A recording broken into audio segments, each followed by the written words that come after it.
machine, we can easily find out the failure points for different loading or bending stresses, and based on that, how many number of cycles that component can sustain. And by finding out the number of cycles, we have plotted SN curve. And by using the SN curve for ferrous as well as the non-ferrous material, we can easily find out the endurance limit. It's a laboratory method. But actual practice, what is happening? For the different materials are available, very well in data book also. It's not possible to each time to conduct a laboratory test by using rotating beam machine by varying different or loads to find out the endurance strength of material for different number of cycles. And because of that, you will find, I have already told you, laboratory method for determining the endurance strength of the material may be precise or is precise, but you will find it's a laborious and time consuming task. And because of that, if laboratory data which is not available for the material related to endurance strength, then how to find out the endurance limit or endurance strength of the material? And for that purpose, we have to go for a approximate estimation of endurance limit. Therefore, we are going to use approximate estimation method. Try to understand. This is one thing. Second thing, again here, in the approximate estimation, ultimate tensile strength plays very important role. And you know very well, the higher the strength of the material is more sensitive to stress concentration. And this is because of surface irregularity. Try to understand. And because of that, we should know very well the relationship between endurance strength as well as the ultimate tensile strength. Again, second thing, if we are going to refer the stress strain diagram for brittle or a ductile material, you know very well for a static load, for a ductile material, yield tensile strength is the criteria. For brittle material, SUT is the criteria or ultimate tensile strength is the criteria. Again, second thing, ultimate tensile strength is the maximum strength of that material. And because of that, and I have already told you, because of this, the fluctuating load or cyclic load or reverse load, what is happening? Component may fail before its SYT or may fail before SUT also. And because of that, endurance strength, I have already told, when subjected to fluctuating load or variable load, endurance strength, fatigue strength is the design criteria. That's why we should know the relationship between that endurance limit or endurance strength and ultimate tensile strength. And in the laboratory, some of the researchers or tribologists here, they found that the relationship between the ultimate tensile strength as well as the endurance strength. For steel, if you have a notebook with you and pen, you can note down this. For a steel, endurance limit or endurance strength is equal to zero point 0.5 SUT, means half of the ultimate tensile strength. Try to understand. Then for cast iron and cast steel, this endurance limit or endurance strength is zero point 0.4 SUT. Again here for a aluminum alloy or a cast aluminum alloy, it's a zero point 0.3 SUT. That means it is going to vary in the range of in between 0.3 to up to 0.5. But for steel, you can take 0.5 times SUT. For cast iron and cast steel, you can take 0.4 SUT. For aluminum alloy, or if it's a good aluminum alloy, you can take it's a zero point 0.4 SUT. And for cast aluminum alloy, you can take AC dash is equal to 0.3 SUT. And all these are the relations of SUT and AC based on 50% reliability. I will explain, and I have already discussed this. What do you mean by reliability also with you? This is about the thing. If material or component is made up of steel, you can assume SE is equal to 0.5 SUT.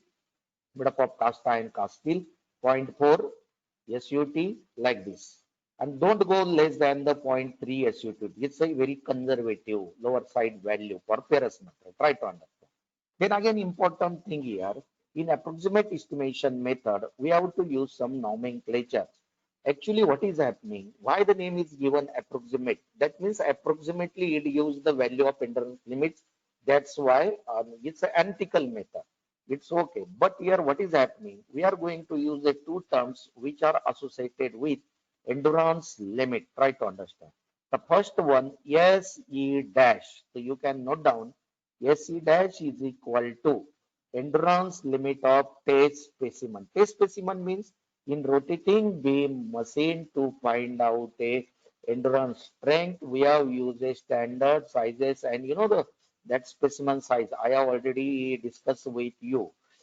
Then SE means endurance limit of the part. Part means suppose we don't have a new material available with us and we don't know the is endurance limit. That means actual part working or we are using for application purpose.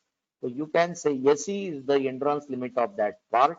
SE dash is the endurance limit of test specimen. Test specimen means standard specimen which is generally used in rotating beam machine to find out the endurance limit. And you know, test specimen or standard specimen. Why I am using here the word state specimen or standard specimen? You know very well, it's a highly polished specimen and during the experiment, all environmental conditions are maintained properly. And based on that, the endurance limit is determined in laboratory. That's why laboratory method is more precise. And that's why endurance limit of this test specimen means or standard specimen means it's a highly polished. All environmental conditions are properly maintained. Try to understand. This is the SC.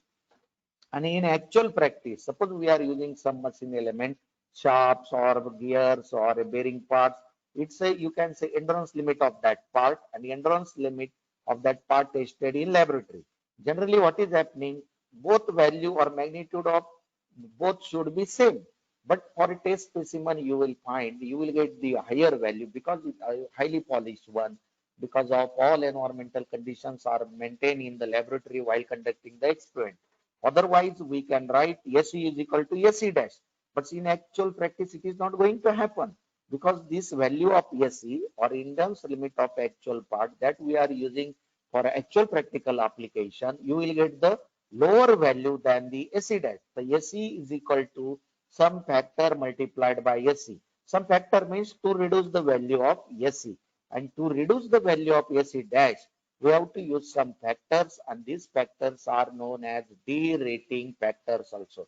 Because of this derating factor, we are reducing the endurance limit of standard specimen. We are reducing the endurance limit of test specimen. Try to understand. That's why we will get one relation in between SE and SE dash. The SE is equal to some factor into SE dash. And these factors are endurance limit reducing factors. That's why they are known as derating factors also. In many times in examination, write notes on what do you mean by approximate estimation method, factors affecting the endurance limit, likewise, or what do you mean by derating factors also. I will explain that, but you should know why we are using the two terms. Endurance limit of actual parts that we are going to use in our application and SC dash means endurance limit of standard specimen or test specimen. Try to understand. These are the two terms we are going to use in our analysis also. Now look at this. I have already told you that tensile strength and endurance limit is having a relations. Now we are look at this here. Again, all these relations are available in many data books.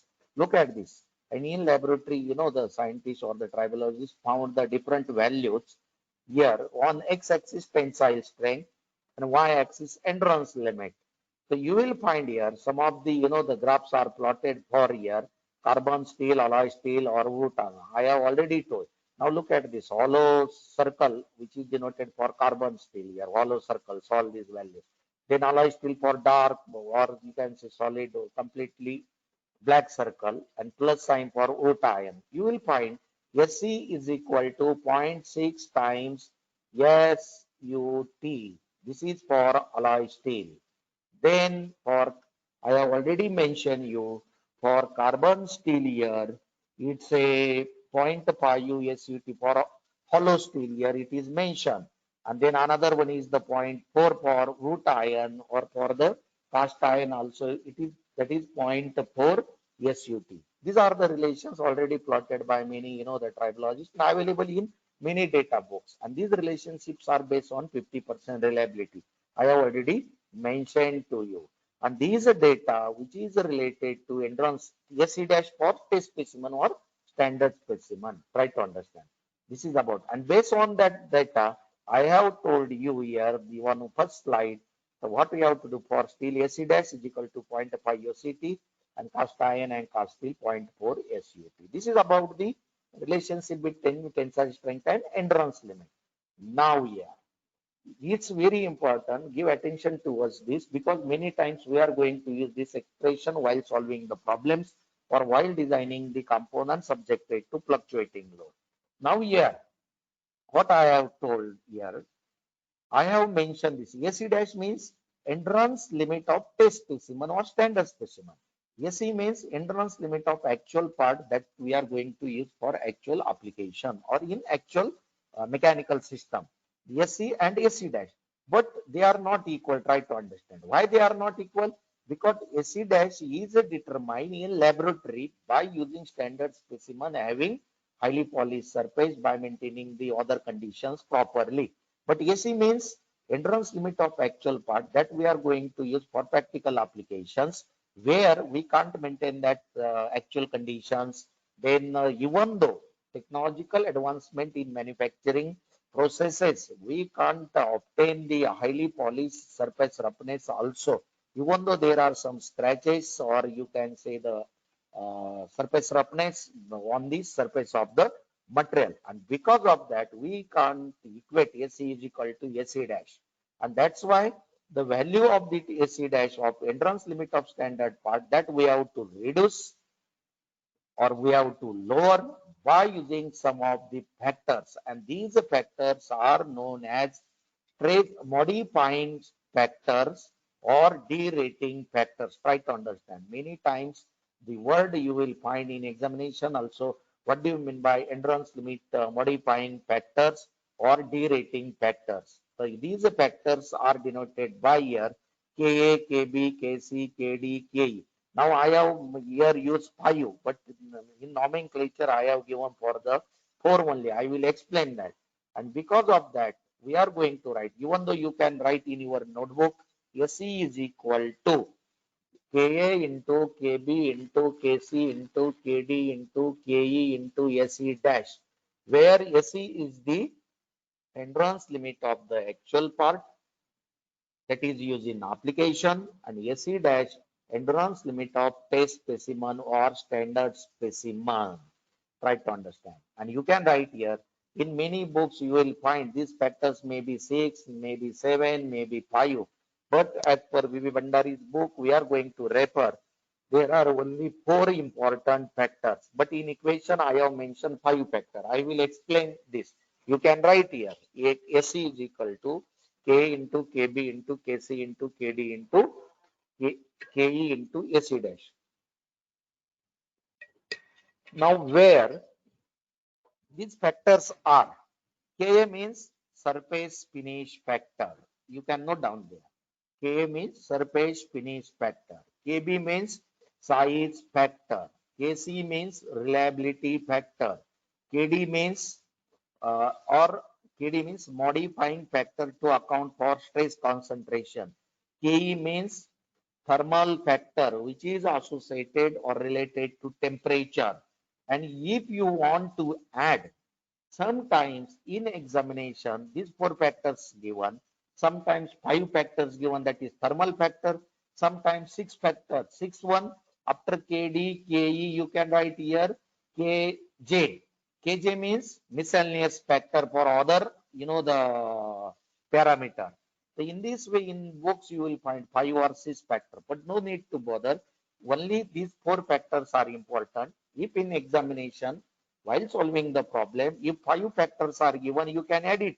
that phi means thermal factor or miscellaneous factor, whatever may be the factor given, you have to multiply to this AC dash. Try to understand. But in VV Bandari's book, and we are going to use only four factors, and fifth one is the sometimes miscellaneous or sometimes thermal factor. Total maximum six.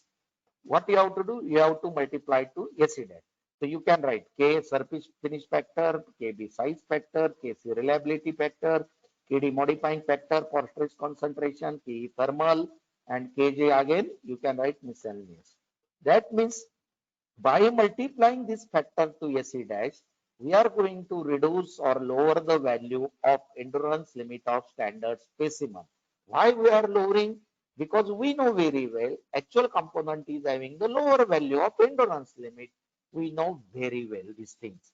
That means we are using these factors to modify the endurance limit. That's why these factors are also known as modifying factors or derating factors. Try to understand. This is about the equation. You have to remember this equation. Many times we have to find out this AC endurance limit of the component. And how to take the value of AC dash? I have already told here on earlier slide, AC dash is having a relation with SUT because in a data book, while selecting the material for the component, you can select the material, then you will get the value of the SUT. Once you will get the SUT, suppose it's a steel or plain carbon steel, you can say AC dash is equal to 0.5 USD, you will get AC dash here. And you can substitute this value of AC dash here, 0.5 SUT, multiplying this factor, you will get AC. This is the approach that you have to use to find out AC or endurance limit of actual part. But where you will get the value of K, KB, KC, KD. Sometimes the value of suppose K is not given in examination while solving the problem. You can assume if it's an open-ended problem while designing in actual practice, you have to assume it. Otherwise, you can assume it's equal to 1. I am talking two approaches here. One is while solving the problem in the SPPU examination to get the marks.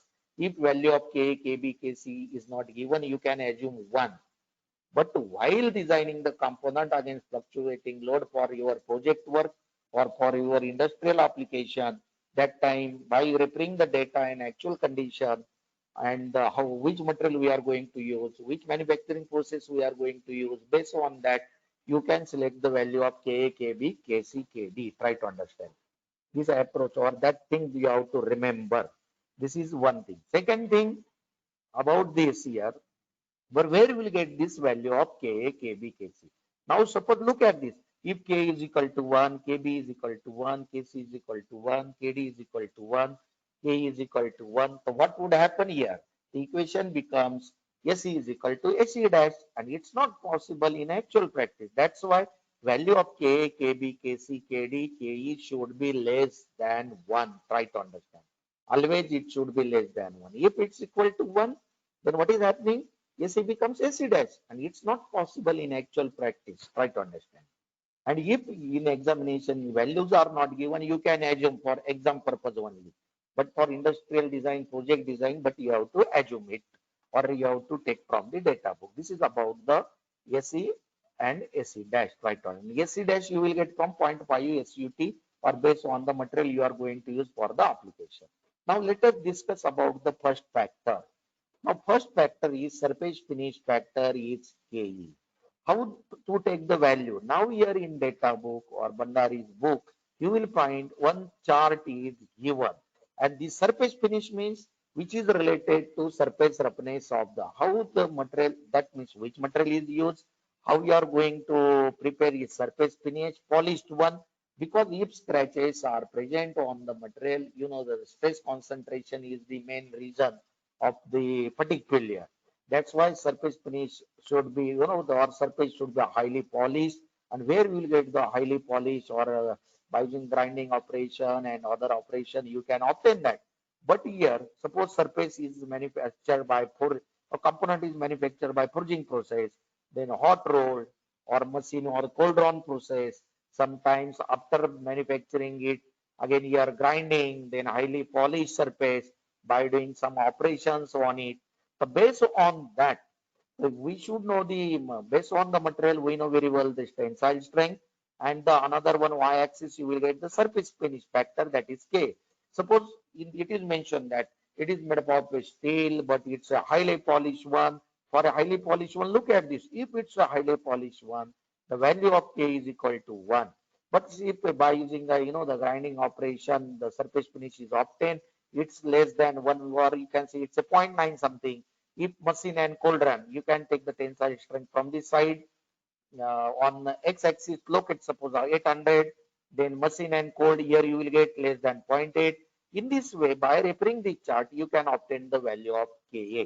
And you know very well, as the value of, look at the chart here, you will find for different manufacturing processes and different finishing processes, you can say or you can note down, as the tensile strength increases, this graph slowly goes down. That means surface finish factor is going to decrease. So as the ultimate tensile strength increases, surface finish factor decreases. Why it is going to decrease? Because if high strength, it's more high strength materials are more sensitive to stress concentration. And this is because of surface irregularities. Try to understand. And that's why it is going to decrease. This is about the surface finish factor. But again here, if you don't have this, here another empirical relation which is obtained here to obtain the value of Ka. Look at this. The Ka is equal to A in bracket SUT raised to B. So you can use this equation also, where A and B are the constant and their values are given for different surface finishing operations. If, look at this here, if K is greater, here by using these values of constant A and B, B are in minus given, A are in positive values, and depends on, suppose it's a ground. So you can put A is equal to 1.5, B is equal to minus 0.085, and yes, ultimate tensile strength used for that material. So you will get the value of K. If this calculated value of K, if you will get greater than 1, so I have told don't take the greater than 1. So it should be equal to 1 or less than 1. Set K is equal to 1. Try to understand. Note down these points also. So by using this relation also, you can easily obtain the value of Ka also. So for that purpose, you should know the value of these constants A and B. Try to understand these things also. That means, and why the surface finish factor plays important role? Because you will find if surface finish is not properly polished one, the marks or scratches or imperfections are present on the surface of the component, and because of that it's more sensitive to the stress concentration, and it is going to reduce the endurance limit of the component. That's why to take the care of that, we have to use surface finish factor. It takes the care of marks, scratches, imperfections, surface finish, surface roughness present or available on that machine components, or it is totally depends on which type of manufacturing process you are going to use to manufacture that component is also going to play important role. Try to understand. This is about surface finish factor. Now let us see second factor. I am going to explain another factor, size factor. So what is happening here? Sometimes, now suppose shaft diameter, you are going to use a shaft which is going to subject it to a fluctuating load, and we have to design it, and we have to find out ESC, endurance limit of that shaft, that we are going to use for actual practice. How to find out it? For when this shaft subjected to such a, the subjected to bending and torsion, and when this shaft diameter, for that purpose, here two charts are given, or here Sigley has given some of the exponential equations for size factor. We can use these equations or we can refer this table for. Now, but these tables and these equations are applicable only for cylindrical components. Cylindrical means circular one. And then question arises, if component is not a circular or a cylindrical one, and it's a non-circular component, then what to do? How to select the value of Kb? I will explain on next slide. But before that, how to do? If your shaft diameter is less than 0.7.5, the value of Kb is equal to 1. Why here? if shaft diameter up to 7.5 or less than 7.5, the value of KB is equal to 1. Do you know? Because in standard specimen in rotating beam machine, you will find shaft diameter of that standard specimen is minimum diameter is 7.5. And that's why for highly polished surface KB here, it is taken or that size is taken as 1. And after that, where the shaft diameter is going to increase, the value of KB is going to decrease. So here you will find when shaft diameter it is in the range of 7.5 to 50, the KB is equal to 0.85. When it is greater than 50, the KB is equal to 0.75. By referring this chart, you can select the value, or you can use this Sigley's exponential equation for size factor. If for a if shaft diameter it is in the range of 2.79 up to 51, you can use this equation. KB is equal to 1.24 times d raised to minus 0.107. All these equations or exponential equations obtained by Sigley by using regression analysis. Try to understand. That means it's just a relationship between this d and the KB, which is mentioned here for different shaft diameters, and it gives the approximate estimation of the size factor KB. So you can refer this equation. If shaft diameter it is in the range of 51 to 254, the KB is equal to 0.859 minus 0.00873 into D. D is the shaft diameter. Or for axial loading, this is about the bending. But if shaft is subjected to axial, that time you have to take KB is equal to 1. Try to understand. This is very important. So while solving the problems, while designing the components, whether it is subjected to axial load or the bending or the torsion, that that is important thing. And in the rotating beam machine, we have the reverse bending load which is put on the standard specimen. For axial loading, the uniform stress distribution and loading is uniformly distributed on the component or the cross section. That's why KB is equal to 1. Try to understand. This is about the size factor. This is size factor for what?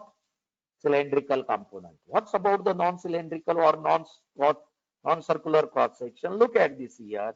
At that time, what you have to do, the concept of here, the volume, what we have to do, so we have to find out the size factor for non-circular cross section. How to find out it? For that purpose, we have to define effective diameter. Try to understand what I am going to say.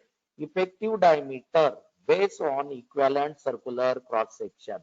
I am going to explain one thing with you. And this effective diameter is given here. Look at this. Effective diameter is given D is equal to under root A95 upon 0.0766. Now it's this is effective diameter. That effective diameter we have to find out for the non-circular cross section. How to find out it? Now look at this. It's a hollow shaft is having outer diameter D and inside diameter 0.95 D. So what we have to do? So you will be aware of that stress distribution in shaft when it is subjected, the half portion at the neutral axis is 0, maximum at the outermost fiber or outer surface, and may be compressive and may be tensile stress distribution. So we are going to find out the area of this hollow shaft. So you will get pi by 4 into d square minus inner diameter 0.95 d square. Why 0.95, which is the word you are used? You know very well, stress distribution, which is the maximum at the outer fiber, it is going to decrease at the neutral axis. That's why it is used. After that, at the neutral axis, you will find the 0. There is no effect of that stresses. Similarly, look at this here. For it's a rectangular, the cross section. H and B is given. What is the area? Suppose B into H here. What is the A95? So that means the 5%. So always the volume that we have to consider A95 means, so you have to multiply it by 0.05. Look at this, 0.05 into B into H. This is the area. So you will get A95 area. You can substitute here and find out the D, which is effective. And once after obtaining this effective diameter, you can refer the earlier table. Earlier means this table here. By considering the effective diameter D is equal to greater or less, and you can take the value. That means here what you have to do by using this relationship of effective diameter, find out the area of 95% of the cross sections, then find out effective diameter of non-circular cross section, and then refer the table to take the value of KB. But here it's okay, I am telling you A95, but why 95? Because volume of the material stress at and above 95% to the maximum stress to the equivalent volume in rotating beam. If we are going to compare this, the volume of rotating beam specimen or standard specimen and volume of the actual component which we are going to use in actual practice, so you will find material or volume of the material of the actual component which is stressed at and above 90% of the maximum stress. And because of that, we are using this A95. And how to obtain it? It's okay. It's for a hollow and circular one. That's why you will get directly. But for a non-rotating, non-circular one, B into H multiplied by, you have to reduce it by, you have to consider 95. If you are taking the volume means area into length. And if you are going to compare for standard specimen with the actual specimen, the length gets cancelled. And that's why only what is remaining with you? Area of the actual specimen and area of the standard rotating beam specimen or standard specimen. That's why A95 or area that we are going to use, and considering the 95% of the volume, that's why 95 we are using it. A95 is equal to, and you have to reduce by 5%, that's why 0.95 into BH. In this way, you can find out the area, you can substitute here, find out D, this is the effective diameter, and referring the earlier chart, you can find out the value of KB. Then next parameter or the factor, that is KC. KC means reliability factor. And you know, I have already told the relationship between SUT and SE based on the 50% reliability. 50% reliability means 50% of the, suppose in a one group 100 components are there, the survival rate that we are going to consider, that is probability of its failure or probability of the component or mechanical system or a machine element will perform its intended task without failure, that is 50%. That's why reliability 50%. And that's for a 50%, generally it is assumed that the reliability factor Kc is equal to 1. As the reliability increases, the reliability factor is going to decrease. Try to understand. For 99.999% reliability, Kc is equal to 0.659, or for 50% reliability, 190.897. In this way, we can take the value of reliability factor. And generally, what do you mean by reliability? Is the probability of that machine element which will perform its intended task or a function adequately for the specified period without failure. And generally, to find out the life of the bearing also, we are using the L50 life, L90 life also. 90% of the bearing can survive, 50% of the bearing can survive. That means 50% reliability. Or 90% of the bearing survive means 90% reliability. In this way, we can use this term, and which is associated with this, the failure of the component and its proper function. This is about the reliability factor. And fourth one important factor is the KD. And what do you mean by the KD? Which is associated with the modifying stress concentration factor. This factor is known as modified stress concentration factor. How to find out the KD? We know very well. There are two factors. One is which are associated with stress concentration factor, that is theoretical stress concentration factor. Another one is the fatigue stress concentration factor. And what we have already discussed these things during north sensitivity topic. Actually, assumption of theoretical stress concentration factor which is very higher than the actual stress concentration which arises in machine element one when we are going to use for particular application. And that's why we have introduced another factor Kf, that is fatigue stress concentration factor. And that's why here this modifying stress concentration factor we are going to use it, that is Kd, and it's a 1 upon Kf. Try to understand. That means what we have to do? We have to reduce the value of Kd or we have to increase the Kf. If we are increasing the Kf, you will get the reduced value of Kd. The Kf value or fatigue stress concentration factor you can obtain from the expression of north sensitivity. We can obtain this value from, you know, the Kf, Kt and Q is having the relation. Q means mass sensitivity, KT means theoretical stress concentration factor, KF means static stress concentration factor. By using this relation, you can find out the KD, and you can substitute in the equation of SE is equal to K into KB into KC into KD into SE dash. And SE dash is equal to 0.5 SUT or 0.5 or 5 or zero point 0.4 based on the material used for the component.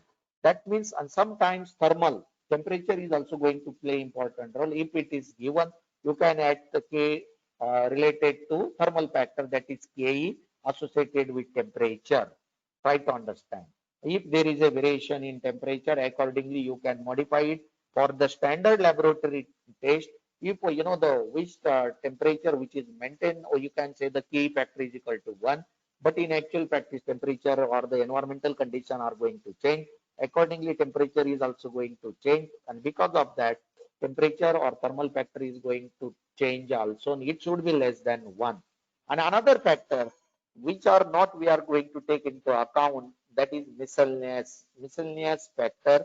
Sometimes if it's given, you can use it by multiplying to SE dash by miscellaneous factor also. If not given, you can assume is equal to 1. That means no need to write there. This is about the approximate estimation method. So you can find out SE is equal to K into KB into KC into KD into K into SE dash. This is about approximate estimation of endurance limit. Again, here important thing I would like to elaborate today within 2 minutes. If you know very well, by using rotating beam machine, we have used the bending stresses. Sometimes what is happening, so we have to, when endurance limit in reverse bending, so what to do? So we have to use the theories of failures. And for that purpose, endurance limit of a component subjected to fluctuating torsional shear stress. How to find out? SSE. You know, in this case, SSY in the design against static load, that is the 0.5 SYT, we have taken the value 0.5 SYT upon FOS instead of taking that SSY, or to find out the permissible shear stress. Here also we have to use the maximum stress theory or distortion energy theory to take the value of endurance limit subjected to fluctuating torsional shear stress. So according to maximum shear stress theory, SSE, that means fluctuating torsional shear stress. Try to understand. Fluctuating torsional shear stress, SSE, is equal to 0.5 SE. SE you will get from SE is equal to K into KB into KC into KD into SE dash. Try to understand. And according to distortion energy theory, SSE is equal to 0.577 SE. We have already used the same equation in design against fluctuating load to find out the permissible stresses. The 0.577 SE. SE you will get from again approximate estimation method, that is K into KB into KC into KD into SE dash.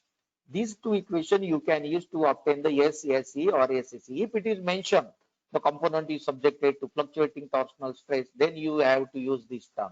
That means after getting SE, you can multiply it by this, you will get SSE. Or if distortion energy theory, multiply here 5.57, you will get SSE. And you can use this to obtain the dimensions or design the component. Again, second thing, sometimes it's about the reverse bending and the torsional shear stresses. Sometimes what is happening, component may be subjected to axial load. And what is happening, if component is subjected to axial load, you will find micro cracks are present, which is higher in stress field of axial loading than the outer region of rotating beam machine. Why?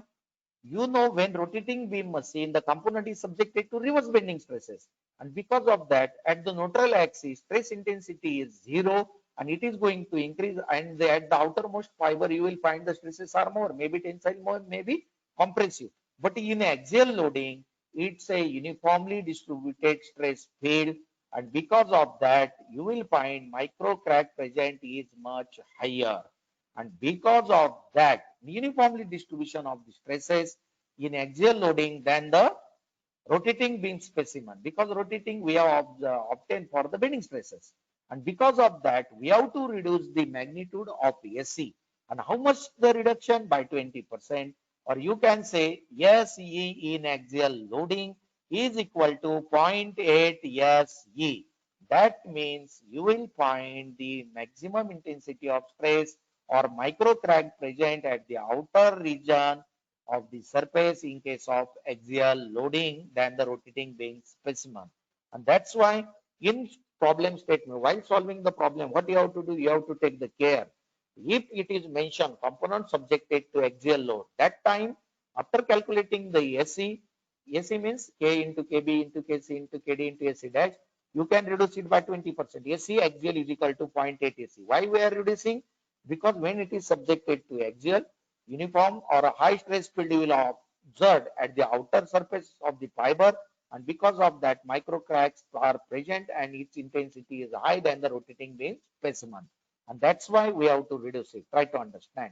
And it's uniformly distributed in case of axial loading from the neutral axis. Also you will find some intensity than the rotating beam specimen subjected to bending stress. This is the reason behind it, and that's why we can reduce it, and that's why we have to use SE axial loading is equal to 0.8 SE.